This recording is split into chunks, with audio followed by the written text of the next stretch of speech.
ಎಲ್ರಿಗೂ ನಮಸ್ತೆ, ನಾನು ಶಾಲಿನಿ.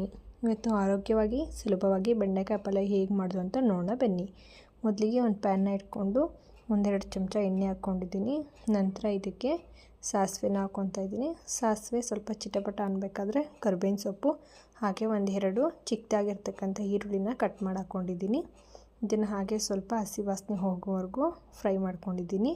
ನಂತರದಲ್ಲಿ ನಾನು ಇದಕ್ಕೆ ಒಂದೆರಡು ಚಿಕ್ಕದಾಗಿರ್ತಕ್ಕಂಥ ಆ್ಯಪಲ್ ಟೊಮೊಟೊನ ಕಟ್ ಮಾಡಿ ಹಾಕ್ಕೊಂಡಿದ್ದೀನಿ.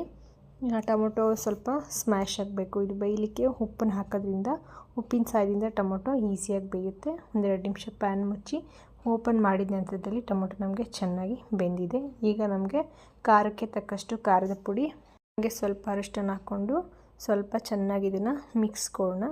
ನಂತರದಲ್ಲಿ ಇದಕ್ಕೆ ಏನು ಹುರಿದು ನಾವು ಇಟ್ಕೊಂಡಿದ್ವಿ ಆ ಬೆಂಡೆಕಾಯಿನ ಹಾಕ್ಕೊಂಡು ಚೆನ್ನಾಗಿ ಉಪ್ಪು ಖಾರ ಎಲ್ಲ ಹೊಂದ್ಕೊಳ್ಳೋವರೆಗೂ ಇದು ಮಿಕ್ಸ್ ಕೊಡೋಣ.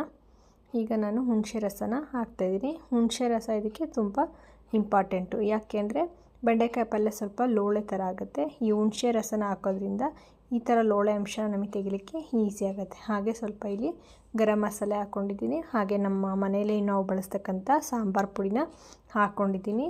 ಯಾಕೆ ಅಂತ ಹೇಳಿದ್ರೆ ಬೆಂಡೆಕಾಯಿ ಪಲ್ಯ ಸ್ವಲ್ಪ ಹದವಾಗಿ ರುಚಿಯಾಗಿರುತ್ತೆ ಅಂತ.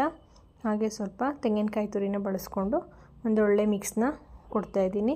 ನೋಡಿ, ಈಗ ಬೆಂಡೆಕಾಯಿ ಪಲ್ಯ ಸ್ವಲ್ಪ ತಿಕ್ಕಾಗಿ ನಮಗೆ ಕಾಣಿಸ್ತಾ ಇದೆ. ಇದನ್ನು ಹಾಗೆ ಮೀಡಿಯಮ್ ಫ್ಲೇಮಲ್ಲಿ 2 ನಿಮಿಷ ಬೇಯಿಸ್ಕೊಂಡು ಆದ ನಂತರದಲ್ಲಿ ಬೆಂಡೆಕಾಯಿ ಪಲ್ಯ ನಮಗೆ ರೆಡಿಯಾಗಿದೆ. ಇದನ್ನು ಚಪಾತಿ ಜೊತೆಗೆ ನಾವು ಅಥವಾ ಬಿಸಿ ಅನ್ನದ ಜೊತೆಗೆ ಸ್ವಲ್ಪ ತುಪ್ಪ ಹಾಕ್ಕೊಂಡು ತಿನ್ನೋದ್ರಿಂದ ನಮಗೆ ರುಚಿಯಾಗಿರ್ತಕ್ಕಂಥ ಒಂದು ತಿಂಡಿ ರೆಡಿಯಾಗುತ್ತೆ.